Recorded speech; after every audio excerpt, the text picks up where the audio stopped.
Okay, here's a real simple example of the balance, a form that reflects the balance of driving forces and resisting framework. I've got here a pile of sand.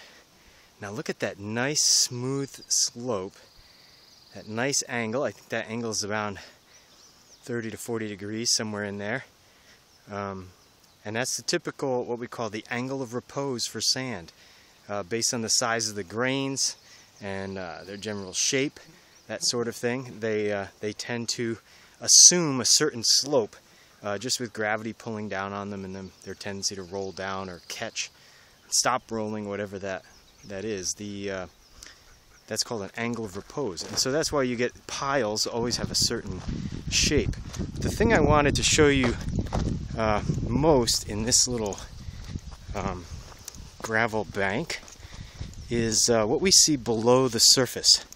Now, gravel banks are pretty typically located in formerly glaciated areas. So, at least around here anyway. Well, the whole area is glaciated, but they're located in glacial deposits. Now, this right here is what we would call a glaciofluvial deposit. And what I wanted you to see is right over here in this bank of sand. This sand, of course, used to be a hill, and they dug into this hill. But what you can see if you look closely is you can see what we call cross-bedding in the sandbank.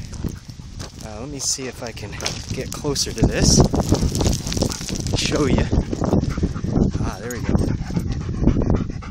Nice close-up. You can see the angled bedding of the sand, the different coarsenesses of the sand there.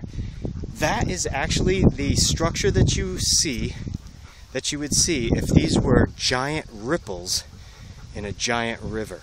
So this cross-bedding is the structure that we see in the sand from the fact that this whole area, all the sand was deposited at the bottom of a giant river, kind of like we saw in the stream we were just at.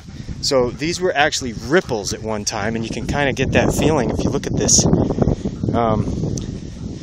kind of the way the angle of these surfaces is. These were ripples in a giant stream at one time. There used to be a huge river running through this valley that deposited all of this gravel and sand at its bottom.